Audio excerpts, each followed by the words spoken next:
कृषि मंत्री बताएं कि उनके ऊपर राज्य सरकार के 5,31,00,000 के गबन के आरोप में एफआईआर दर्ज है कि नहीं है। दूसरा, इस गबन के आरोप में उन्हें जेल में रहना पड़ा था या नहीं रहना पड़ा था। क्या यह सच नहीं कि सुधाकर सिंह ने एफआईआर को रद्द कराने के लिए पटना हाईकोर्ट में याचिका दाखिल की थी, जिसको कोर्ट ने खारिज कर दिया था। तो अभी भी सुधाकर सिंह का राज्य सरकार पर 5,31,00,000 और अगर 12 साल का ब्याज जोड़ लें तो 12 करोड़ से ज़्यादा का बकाया है। मैं केवल ये जानना चाहता हूँ कि क्या नीतीश कुमार, लालू प्रसाद एवं जगदानंद सिंह के दबाव में अपनी नीति में बदलाव कर क्या सुधाकर सिंह को राहत देंगे। अब नीतीश जी को ये जवाब देना है कि जिस मंत्री पर राज्य सरकार का 12 करोड़ का बकाया है, क्या उसे मंत्री बनाना या मंत्री बनाए रखना उचित होगा। श्री सुधाकर सिंह जो राष्ट्रीय जनता दल के जो प्रदेश अध्यक्ष हैं जगता बाबू, उनके सुपुत्र हैं और रामगढ़ से विधायक हैं। श्री सुधाकर सिंह की 2 राइस मिल है कैमूर जिले में, सोन वैली राइस मिल और सुधाकर राइस मिल। 2013 में जब नीतीश जी बिहार के मुख्यमंत्री थे और आज भी मुख्यमंत्री हैं, तो राज्य खाद्य निगम कैमूर ने सुधाकर सिंह पर रामगढ़ थाने में एक एफआईआर दर्ज कराई। एफआईआर का डिटेल मेरे हैंडआउट में है। इस एफआईआर में सुधाकर सिंह पर आरोप लगाया गया था कि कुल 5,31,00,000 रुपए का गबन किया गया है। कुल 5,31,00,000 का गबन किया गया है, जो कि राज्य सरकार की संपत्ति है। यह गबन करते हुए इनके द्वारा आपराधिक कार्य किया गया है। अतः उपयुक्त राज्य सरकार की संपत्ति को बेचकर गबन करने के आरोप में इनके विरुद्ध प्राथमिकी दर्ज करने की कृपा की जाए। यानी राज्य खाद्य निगम का जो जिला खाद्य निगम था कैमूर का, उसने रामगढ़ थाने को एक पत्र भेजा, जिसकी कॉपी भी आपको दी गई है, कि इन कारणों से इनके ऊपर एफआईआर दर्ज किया जाए। इस प्राथमिकी के आलोक में जिला सर्टिफिकेट अधिकारी द्वारा चावल के पैसे की वसूली के लिए सर्टिफिकेट केस दर्ज किया गया। मित्रों, इस मामले को सुधाकर सिंह ने पटना हाईकोर्ट में चैलेंज किया और अपनी एफआईआर को रद्द करने के लिए याचिका दाखिल की, जिसको पटना हाईकोर्ट ने 2014 में खारिज कर दिया। वर्तमान कृषि मंत्री को इस मामले में लंबे समय तक जेल में रहना पड़ा। इसके पूर्व उन्होंने एंटीसिपेटरी बेल के लिए, अग्रिम जमानत के लिए भी उन्होंने प्रयास किया, लेकिन जिला न्यायालय ने खारिज कर दिया। और बाद में जब वो हाईकोर्ट में गए बेल के लिए, तो हाईकोर्ट ने कहा कि 60 लाख रुपया जमा कीजिए, तब आपको बेल मिलेगी। तो सुधाकर सिंह ने 60 लाख जमा किया, तब जाकर उनको पटना उच्च न्यायालय के आदेश पर और भभुआ जेल से उनको रिहा किया गया। मित्रों, इस मामले को इन लोगों ने ये चुनौती नहीं दिया इस मामले को कि हम पैसा देंगे कि नहीं देंगे। ये जो पैसा था 5 करोड़ से ज़्यादा, इसकी वसूली कैसे की जाएगी, इसको लेकर विवाद था।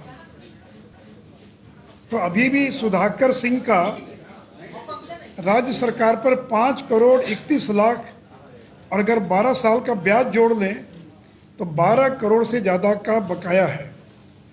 सुप्रीम कोर्ट ने कोई ये जो बकाया था उसको माफ़ नहीं किया है, केवल वसूली की प्रक्रिया क्या होगी इस पर केवल उन्होंने स्टे लगाया है। तो ये तो हो गया इस घटना का बैकग्राउंड। मैं कुछ सवाल पूछना चाहता हूँ कृषि मंत्री से। कृषि मंत्री बताएं कि उनके ऊपर राज्य सरकार के 5,31,00,000 के गबन के आरोप में एफआईआर दर्ज है कि नहीं है। दूसरा, इस गबन के आरोप में उन्हें जेल में रहना पड़ा था या नहीं रहना पड़ा था।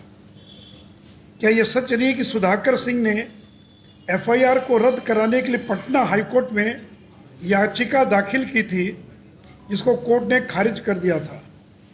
क्या यह सच नहीं कि आपकी एंटीसिपेटरी बेल को जिला न्यायालय ने खारिज कर दिया था। क्या ये सही नहीं है कि श्री सुधाकर सिंह को 60 लाख जमा करने पर बेल मिला था? क्या ये सही नहीं कि ब्याज सहित 12 करोड़ रुपया बिहार सरकार का बकाया है या नहीं? बताएं सुधाकर सिंह कि बकाया है कि नहीं बिहार सरकार का। हाँ, तो अगर बिजली का बिल भी बकाया है, पानी का भी बकाया है, टेलीफोन का भी बकाया है, तो बिहार सरकार वसूली की कार्रवाई करती है। तो ब्याज सहित 12 करोड़ रुपया बिहार सरकार का बकाया है कि नहीं है? वो बताएं कि सर्वोच्च न्यायालय तक ने बकाया राशि पर कोई राहत नहीं दी है। केवल वसूली की प्रक्रिया किस कानून के तहत हो, इसको लेकर विवाद है। अब मंत्री बनते ही कृषि मंत्री ने क्या बयान दिया? मंत्री कह रहे हैं कि नीतीश सरकार की नीति गलत थी और वे उसे बदलवाएंगे। यानी 2012 से लेकर आज तक जो नीति थी बिहार सरकार की, और बिहार सरकार सुप्रीम कोर्ट तक लड़ती रही इस मामले को लेकर, तो माननीय मंत्री नीतीश कुमार को चुनौती देना कह रहे हैं कि नीतीश कुमार की नीति गलत थी चावल मिलों के संबंध में और वे उसे बदलवाएंगे।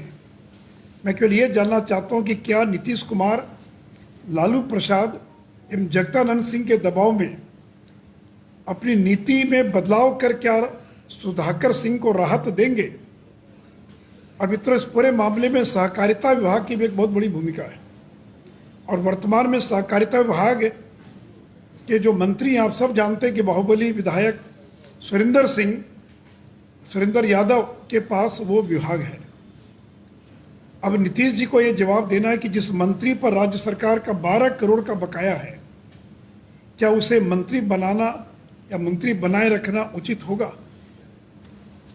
तो मित्रों, ये मेरे सवाल हैं बिहार के मुख्यमंत्री से, और सवाल है सुधाकर सिंह जो जगता बाबू के बेटे हैं। राष्ट्रीय अध्यक्ष ने अपने दोनों बेटों को मंत्री बनवा लिया और प्रदेश अध्यक्ष ने अपने तीसरे बेटे को मंत्री बनवा लिया। मित्रों, एक और कागज है इससे डॉक्यूमेंट के साथ, ये राज्य खाद्य निगम कैमूर भभुआ और जो उन्होंने थानाध्यक्ष रामगढ़ जिला कैमूर को लिखा है। मैं उसके केवल ऑपरेटिव पार्ट को पढ़ देता हूँ, आपको भी मिला हुआ है। 2 अलग अलग FIR हुआ, ये मैं एक FIR पढ़ रहा हूँ। इस प्रकार श्री सुधाकर सिंह द्वारा राज्य सरकार की संपत्ति जिसका मूल्य 6,69,52,134 रुपया गबन कर लिया गया है। एक दूसरा और है जिसके अंदर वो कह रहे हैं कि ये दूसरी मिल का मामला जिसमें 4,61,00,000, मैंने दोनों को जोड़कर 5,31,00,000 आपको बताया है। अतः अनुरोध है कि श्री सुधाकर सिंह मैसर सुधाकर राइस मिल के द्वारा कुल इतना चावल भारतीय खाद्य निगम द्वारा निर्धारित मूल्य के दर से कुल इतना करोड़ रुपए का इनके द्वारा गबन किया गया है, जो राज्य सरकार की संपत्ति है का गबन करते हुए इनके द्वारा आपराधिक कार्य किया गया है। अतः उपयुक्त राज्य सरकार की संपत्ति को इनके द्वारा बेचकर गबन करने के आरोप में इनके विरुद्ध प्राथमिकी दर्ज करने की कृपा की जाए। दूसरे मित्रों, एक राज्य सरकार में एक ऐसा व्यक्ति मंत्री बना हुआ है जिस पर ब्याज सहित बिहार सरकार का 12 करोड़ का बकाया है, जिसने स्टेट फूड कॉरपोरेशन ने उनको धान दिया, उसको कूट कर चावल जमा करना था, उन्होंने चावल जमा नहीं किया, और जब चावल जमा नहीं किया तो उन पर 2 FIR दर्ज हुआ और 5,31,00,000 रुपये से ज़्यादा का राज्य खाद्य निगम का उनके ऊपर बकाया है। उनको इस आरोप में जेल जाना पड़ा। FIR की क्वेश्चनिंग हुई तो FIR भी क्वेश्चन नहीं हुआ, एंटीसिपेटरी बेल नहीं मिला, 60 लाख रुपए का चेक जमा करना पड़ा, तब जाकर उनको बेल मिला, और अभी भी उन पर यह राशि बकाया है। सुप्रीम कोर्ट ने कोई ये नहीं कहा कि आपको राशि नहीं देना है।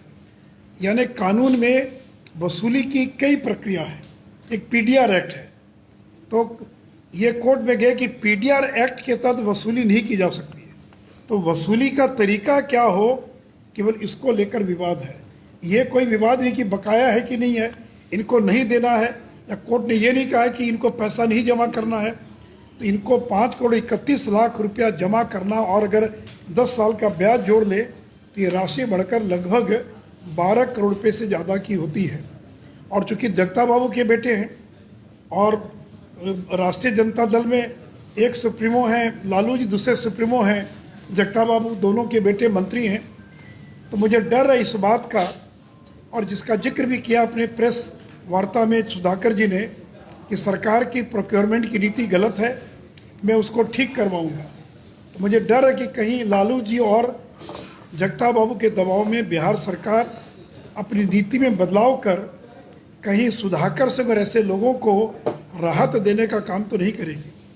और इसलिए जिस व्यक्ति पर राज्य सरकार का 12 करोड़ का बकाया है, उनको तो चाहिए था कि पैसा जमा कर दे। बहुत सारे लोगों ने पैसा जमा कर दिया, लेकिन उन्होंने पैसा जमा नहीं किया, तकनीकी आधार पर मुकदमा लड़ रहे हैं।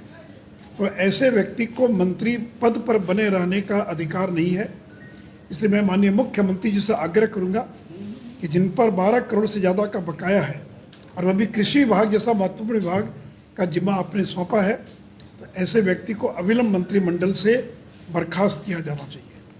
मित्रों, इस विषय पर कोई प्रश्न होगा तो मैं जवाब दे सकता हूँ। लाइव बिहार यूट्यूब पर सब्सक्राइब और फेसबुक पर लाइक जरूर करें।